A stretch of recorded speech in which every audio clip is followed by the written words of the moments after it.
जय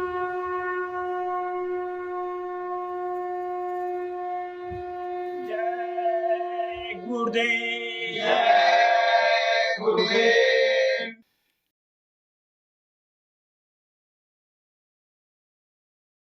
जय गुरुदेव। जय गुरुदेव। अब मन आतुर दर्श पुकारे।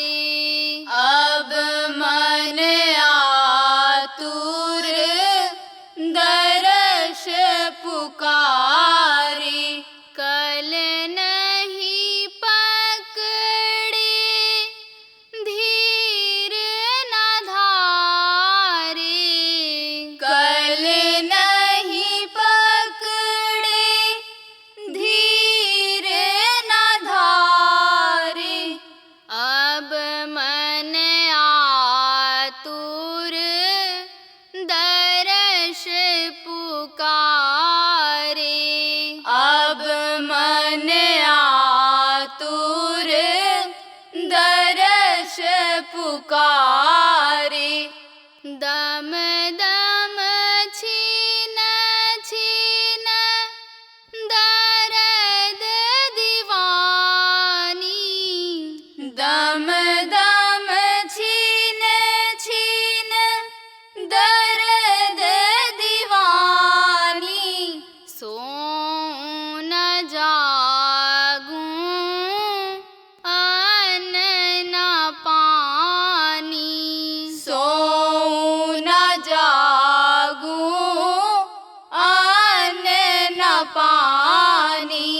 बेकल तड़पूं पिया तुम कारण। बेकल तड़पूं पिया तुम कारण। डस डस खावत चिंता नागन। डस डस खावत चिंता नागन। कौन उपाय करूं अब सजनी। कौन उपाय करूं अब सजनी। भौजल से अब कैसे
जय गुरुदेव।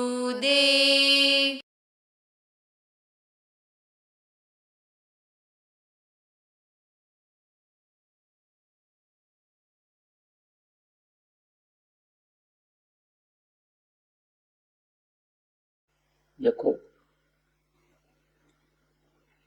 कुछ चीजें ऐसी होती हैं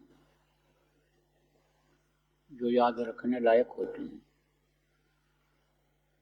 और उसी चीज को अगर पकड़ लिया जाए जो याद करने वाली चीज है,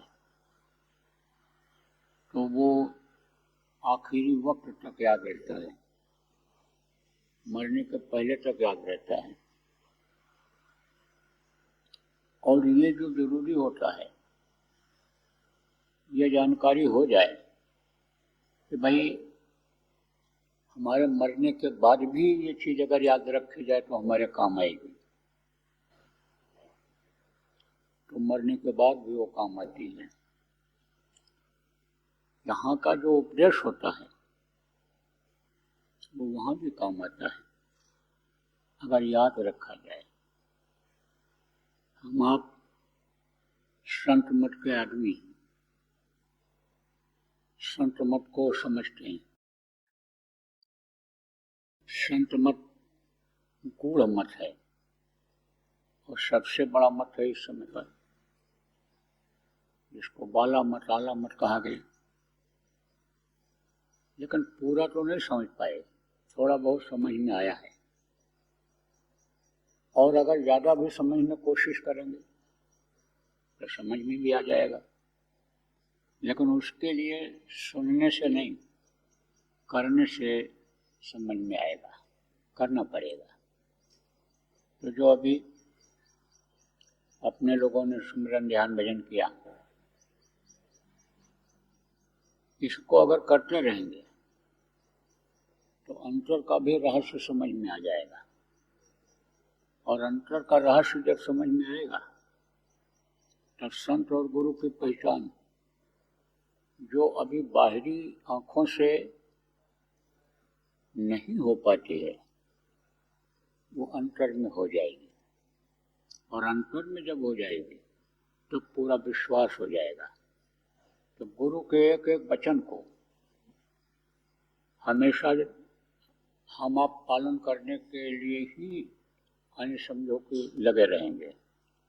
दुनिया को भूलेंगे, दुनिया तो चलती रहती है, कितने आए कितने चले गए। ये कोई सोचे मेरे करने से कहने से होता है, मेरे करने से होता है, तो करने से नहीं होता है।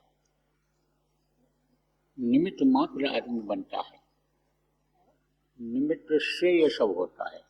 करने वाला दूसरा है, कर्ता करे न कर सके, गुरु करे सो है। गुरु करता है और गुरु का रूप अंतर में जब मिल जाता है, गुरु पर विश्वास हो जाता है, तब कदम कदम पर गुरु की महिमा गरिमा का पता चलने लग जाता है। तो सत्संग सुनने से बहुत सी चीजों की जानकारी होती है, लेकिन जानकारी ही खाली हो जाए, बहुत प्रवचन करने लगे, बहुत कुछ बताने लग जाए, तो विद्वान तो वो हो जाएगा, लेकिन अंतर के रहस्य से दूर रहेगा। अंतर का रहस्य जब तक नहीं मिलता है तब तक बाहर से अन्य समझ में नहीं आता है। समझाने वाले और समझने वाले के भी समझ में नहीं आता है, समझाने वाले के भी समझ में नहीं आता है कि सुन तो लिया, पढ़ तो लिया, कह तो दे रहे हैं, लेकिन ये होगा कैसे, हुआ कैसे होगा, ये ऐसा है कैसे। लेकिन जब अनुभव हो जाता है तब न तो पढ़ाई लिखाई, दुनिया की पढ़ाई लिखाई की जरूरत पड़ती है और न दुनिया के अनुभव की जरूरत होती है। लेकिन एकाएक ऐसा कुछ होता है कि कोई बिरला ही जो होता है कि बगैर को सुने समझे संगत में आए और नामदान बिलाओ, नाम की कमाई करने लग गया, तरक्की हो गई। ऐसा तो इस समय पर थोड़ा मुश्किल होता है, काफी मुश्किल है, क्योंकि समाज में रहता है और समाज का जो वातावरण है गंदा है, दूषित है, इसलिए वो मुश्किल है।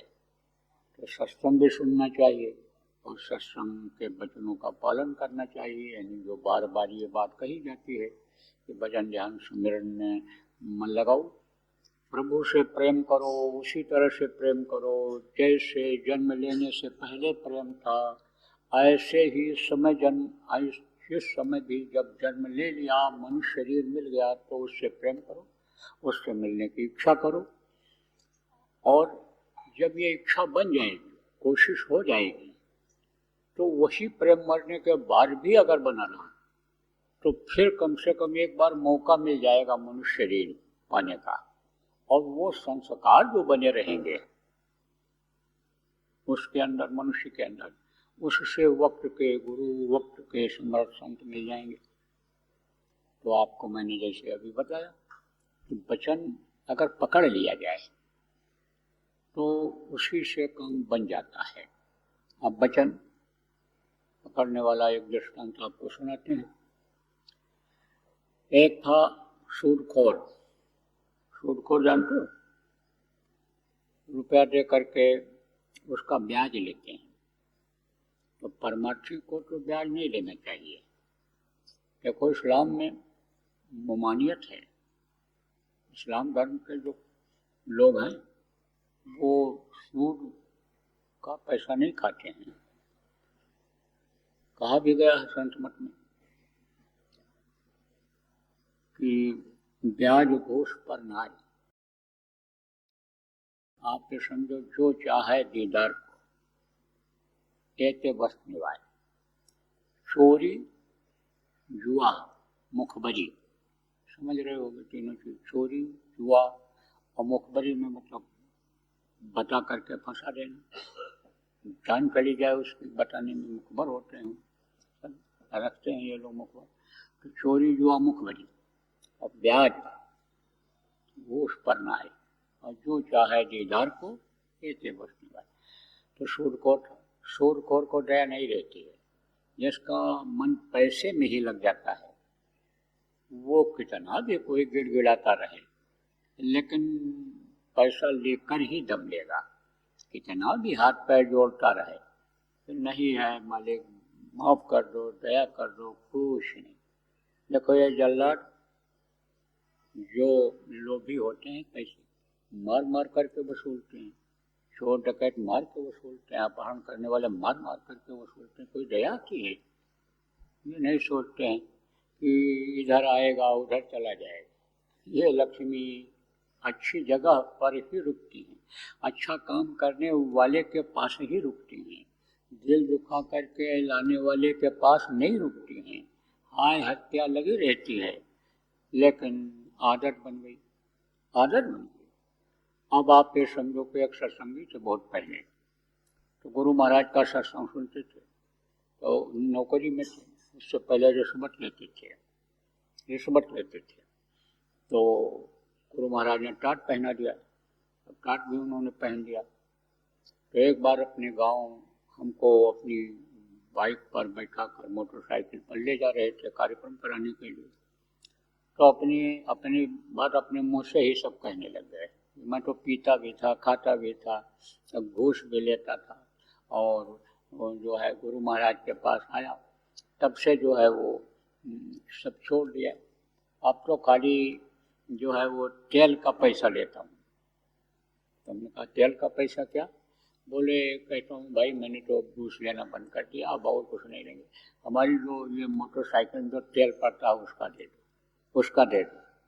तो हमने कहा, भाई मांगते तो हो, तेल के लिए मांग लेते हैं, तेल खर्च करते हैं, प्रचार में भी तो जाते हैं, तेल तो खर्च हो रहा है ना। आप भी बैठे हुए हो, चल रहे हो, प्रचार में चल रहे हो, तो तेल तो खर्च होता है। तो हमने कहा, तो मांगते हो, है ना, क्या दिक्कत है मांग लेने में? तो हमने कहा, खुशी से अगर न मांगो तो खुशी से नहीं कोई दे जाएगा। तब धीरे से बोले, दे तो जाएगा, तो हम जिसका करेंगे वो तो दे तो जाएगा। तो हमने कहा, तो खुशी से लेकर के आप देखो और मत मांगो, और फिर बाद में मिले। तो हमने कहा, ये बताओ मोटरसाइकिल चल रही कि नहीं चल रही?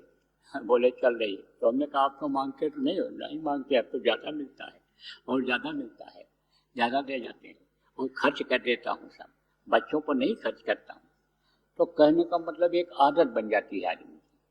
आप ये समझो, जैसे शराब लोग छोड़ते हैं और शराब छोड़ने के बाद भांग खाने लगते हैं, और फिर उसका गांजा पीने लग जाते हैं, कहते शंकर जी की बूटी है, टेढ़ी है, इसमें क्या है, वो तो चीज़ अच्छी नहीं है, ये अच्छा है। तो समझो जो चीज़ छोड़ा जाए उसको एकदम छोड़ दिया जाए। लकड़ी को झुकाते रहो कभी नहीं टूटेगी। ऐसे मन को मोड़ते रहोगे मुड़ेगा नहीं। और मन को मार दोगे दुनिया को भूल जाओगे। दुनिया यानी समझो मन को भूल जाओगे दुनिया की चीज़ों के लिए। दुनिया के चीज़ों को मन जो मांगता है, सोच लोगे हमारे प्रारब्ध का नहीं, हमारे लिए नहीं है, तो मन मर जाएगा फिर। और मरने वाला उठता नहीं है फिर। मन की चाल क्या होती है, देखो किधर से मन हट गया हट ही जाता है, और जिधर लग जाता है उधर लग ही जाता है, और जिस तरफ से हट गया फिर उसकी याद भी नहीं आती। तो सूदखोर था, पैसा इकट्ठा करता था, वो 99 का 100 और 100 का 1000, 1000 का लाख, लाख का करोड़ करने में लगे रहते हैं। पूंजी इकट्ठा करने में ही जिंदगी बीत जाती है, और मरने के बाद भी पैसा ही उनको याद रहता है। वो था ना सेठ, मरने लगा, बहुत रोया गिड़गिड़ाया, तो कहा कि जो है छोड़ दो। तो यमराज के दूत हैं छोड़ने वाले, उनका तो काम खाली कराना है, समय पूरा हो गया निकलो। बहुत रोया गिड़गिड़ाया, कहा देखो यहाँ कुछ नहीं चलेगा। यमराज के दूतों ने कहा यमराज के सामने चलना, वहाँ तुम गिड़गिड़ाना रोना, जो वो चाहेंगे वो करेंगे, कुछ पावर उनके हाथ में है। ज़्यादातर तो नियम बना हुआ है, लेकिन थोड़ा बहुत रियायत हो, जो कुछ कर सकते हैं कर देंगे, हम तुम्हारी सिफारिश कर देंगे। ले गए पकड़ करके खड़ा किया, कहा बहुत रो गिड़गिड़ा रहा था, सरकार को दया हो जाए। तो यमराज ने देखा तो थोड़ा सा पुड़ी था, पाप बहुत ज़्यादा था, तभी तो पकड़ के ले गया था। जमपुर जाएंगे, आज हम जाओ भगवान करके, जमपुर तो जाने पड़ता है जो पापी होते हैं। तो पाप बहुत ज़्यादा था। यमराज ने कहा भाई थोड़ा सा पूरी है, तो तुम पूरी भोगोगे कि पाप भोगोगे, नरक जाओगे कि स्वर्ग जाओगे, कहाँ भेजते हैं। तुम्हारे लिए रियायत कर सकते हैं कि तुमको हम स्वर्ग भेज सकते हैं कुछ समय के लिए। तब वहाँ भी दाम याद आ रहा है उसको, पैसा ही याद आ रहा है। यमराज से कहता सरकार, नरक स्वर्ग से हमसे मतलब नहीं है, जहाँ 4 पैसा फायदा हो वहीं हमको भेज दो, जहाँ पैसा मिल जाए, रुपया मिल जाए। मारा उसने। किसने मारा? यमदूत ने। कि हजूर जो पूछ रहे हैं उसका जवाब नहीं देता है। कहा देता हूँ जवाब देता हूँ। हमको सरकार न नरक भेजा जाए न स्वर्ग भेजा जाए, बॉर्डर पर कर दिया जाए, वहीं दुकान खोल लेंगे, दोनों तरफ से ग्राहक आते रहेंगे। अब आप सोचो, यानी वहाँ भी ये बात याद है, यही रही पैसे की ही बात रही, है ना। यानी समझो लोट जिन आशा तिन बासा पाया, और लोट 84 आया। 84 में भोगना पड़ता है, 84 में आना पड़ता है। क्यों? आशा ही बनी रहती है। आशा जिस चीज़ की बनी रहती है उसको भोगने के लिए फिर आना पड़ता है। देखो ये बड़े बड़े महल बने हुए हैं, अब वहाँ कबूतर बैठ रहे हैं। अब किसको पता है कि ये राजा साहब कबूतर बन गए, किसको पता है कि यह सांप बन गया और यहाँ पर बैठा हुआ है खजाने के पास। अक्सर सुना होगा आपने कि जहाँ पर घड़ा दिखाई पड़ा सोना चांदी का, वहीं पर सांप बैठा हुआ दिखा। तो वो कौन बन गए, क्या रखवाली कर रहे हैं, क्या देख रहे हैं, क्या पता आपको है। अरे मरने के बाद तो सब कहते हैं स्वर्गवास हो गया, स्वर्गवास हो गया, स्वर्गवास हो गया। तो क्या नरक बंद हो गया? नरक का दरवाजा बंद हो गया? कोई नरक जा ही नहीं रहा है। तो आपको इस बात को समझना चाहिए प्रेमियों। मैं आपको बता रहा था, कुछ बातें वहाँ भी याद रहती। तो वो जो था सूदखोर सेठ, बड़ा नेट रही, एक गरीब आदमी के यहाँ गया वसूली के लिए। बेचारे ने कर्जा ले रखा था, मजदूरी में पूरा नहीं पड़ता है, यानी खेती करते हैं लोग, पूरा नहीं पड़ता है। तो कपड़ा के लिए, लड़का लड़की का शादी ब्याह के लिए बेचारों को कर्जा लेना पड़ता है। कुछ तो शान शौकत के लिए कर्जा ले लेते हैं, बढ़िया से बढ़िया होना चाहिए, देख लेंगे पटा देंगे। लेकिन समझो कोई भी देखो रोशनी हो तो रोशनी जो यहाँ होती है वो तो समझो फिर बुझती ही बुझती है। कोई भी पटाखा आप छोड़ दो आसमान तक ऊपर चला जाए, लेकिन वहाँ जाने के बाद फुक हो जाता है, सारी रोशनी खत्म हो जाती है, सारा नाच गाना खत्म सब। बाजा कितना भी बढ़िया बजवा दो, लेकिन जैसे ही शादी ब्याह हो जाएगा तैसे ही कितना भी कहो बजाओ बजाओ बजाओ, पड़ जाएंगे सोएंगे वो बजाएंगे कुछ नहीं। तो ऐसे ही समझ लो आप। लेकिन खर्च करने की आदत बन जाती है, उसमें आदमी कर्जा लेता चला जाता है, और कर्जा लेने वाले समझ लो छूत की बीमारी में फंस गए। जैसे कुछ बीमारियां ऐसी होती हैं कि जो सांस के असर से आती हैं, किसी को खुजली हो गई और उसके बदन से बदन लग गया, उसका कपड़ा पहन लिया, उसके बिस्तर पर लेट गए, तो समझो कि वो खुजली हो जाएगी। इसके अलावा भी तमाम यानी असाध्य रोग हैं जिसको बड़े मेहनत के बाद, बड़े दवा के बाद खत्म करना पड़ता है, अब वो रोगी कोई है और उससे रोग फैलता है। तो कोरोना वगैरह देखो कैसे फैला था, सांस के असर से ही फैला था। सांस लग गया जिसको, सांस यानी समझो कि नाक से अंदर चला गया, उससे कीड़े अंदर प्रवेश कर गए थे, तो छूत की बीमारी इसको कहते हैं। तो ये जो कर्जा है प्रेमियों, छूत की बीमारी है, बचना चाहिए जरूरत भर का। यही तो कहेंगे लोग, बहुत बढ़िया शादी किया, कोई खानदान में नहीं कर पाया, बहुत खूब लुटाया खूब किया, लेकिन लुटा दिया तो जल्दी पाएगा? वो तो 2 दिन की 4 दिन की चांदनी, फिर अंधेरी रात। तो बेचारों को कर्जा लेना पड़ा, बेचारे को कर्जा लेना पड़ा, और कर्जा लिया तो सूद देता था, जो मजदूरी करता उसका आधा ज़्यादा तो सूद दे देता था, ब्याज जिसको कहते हैं। और जो ये समझो ब्याज खोर होते हैं, सूद खोर होते हैं, एक का कई गुना करते चले जाते हैं। मूल धन का ब्याज अगर नहीं दे पाया तो मूल धन में जोड़ करके उसका ब्याज शुरू कर देते। कुछ लोग तो ऐसे हैं कि जो ब्याज का ही धंधा करते हैं, ब्याज का ही करते हैं। तो गया तो उसके पास कुछ था नहीं, तो कहा हमारे पास कुछ है ही नहीं। बोले कि हम तुम्हारे घर का सामान ले जाएंगे। कहाँ बच्चे हैं, सामान ले जाओगे, कुछ है ही नहीं, सामान ले जाओगे तो इनके बच्चों का कैसे क्या होगा? कुछ नहीं माने, जो भी थोड़ा बहुत अनाज पानी था, जो भी कपड़ा था, बांध लिया गट्ठर बांध लिया। अब गट्ठर बड़ा हो गया, अकेले ले ना जा पावे। तो पहले जब आता था तो वही जो सूद लेते थे वही इसका स्तर बिस्तर यानी पहुँचाते थे जहाँ से सवारी मिलती थी। उस दिन कैसा हुआ, ऐसा हुआ कि गरीब आदमी को जब लोग सताते हैं तो फिर लोगों के अंदर एक अच्छी भावना उसके प्रति जग जाती है जो गरीब होता है, और जो सताता है उससे घृणा हो जाती है, इनको अंदर अंदर घृणा हो जाती है। आप समझो इसीलिए तो कहा गया दुर्बल को न सताइए जाकी मोटी हाय। समझो कि उसकी जो है हाय जो होती है वो बड़ी ताकतवर मोटी होती है, और समझो कि वो जला करके उसको राख कर देती है। हाय जो होती है तेज अग्नि की तरह से होती है, वो उसको जला करके राख कर देती है। तो उससे जो है लोगों को उसके प्रति जलन पैदा हो। अब कहा गया ना कि जैसे को तैसा मिले, अब मिले नीच को नीच, और पानी में पानी मिले, मिले कीच में कीच, जैसे को तैसा मिले। अब उसको ऐसे ही लोग मिल गए, ऐसे ही लोग मिल गए जो उसकी सेवा करते थे, बैठाते थे, खिलाते पिलाते थे, और सामान उसका ले जाते थे, पहुंचाते थे। वही गांव के लोग उसी जैसे यानी समझो कि कठोर हो गए, जैसे उसका हृदय कठोर हो गया ऐसे उनका भी हृदय कठोर हो गया।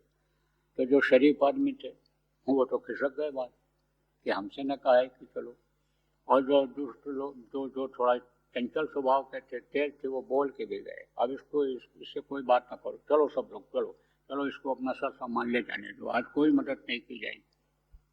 अब लोभी आदमी, और जो बोझा नहीं उठा सकता वो भी उठाया, क्या करे, और उठा करके किसी तरह घुटने पर रखा, घुटने के बाद कंधे पर रखा, कंधे बाद सिर पर रखा, और रख करके लेकर के गया जहाँ से सवारी मिलती थी। शाम का समय हो रहा था, सवारियाँ कम चलती थीं, तो सवारी कोई मिले नहीं। उधर से महात्मा जी आ रहे थे, देखा उसको, तब कहा देखो महात्माओं की दया कैसे होती है संतों की, जीव को देखते हैं। जीव कैसा था, वो जीव तो अच्छा ही था। धन जिसको मिलता है प्रारब्ध से ही मिलता है, मान सम्मान जिसको मिलता है प्रारब्ध से ही मिलता है, और प्रारब्ध से ही संत मिलते हैं। पुण्य पुंज में मिले न संता, तो कभी पहले जन्म के जो पुण्य थे वो उसके उस समय उदय हो गए। देखा उनको, तो खड़े थे, आ रहे थे उधर, प्रणाम किया। उन्होंने देखा, कहा कि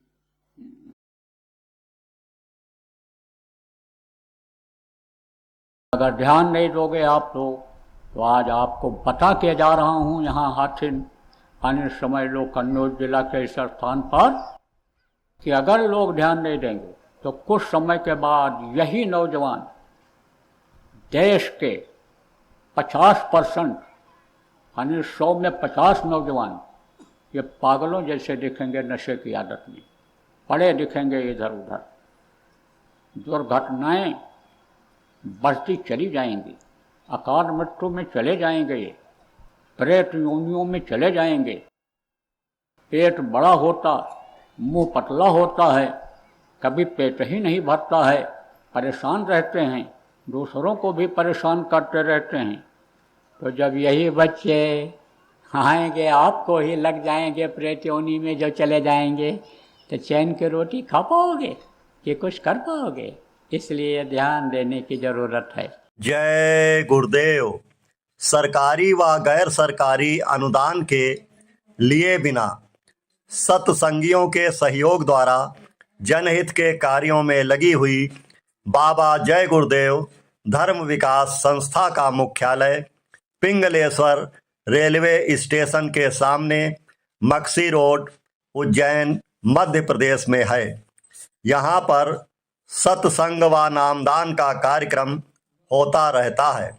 अतः आप श्रोताओं से अनुरोध है कि बाबा उमाकांत जी महाराज के आश्रम उज्जैन एक बार परिवार सहित जरूर पधारिएगा। आपके सुझाव के लिए व्हाट्सएप नंबर 9575600700।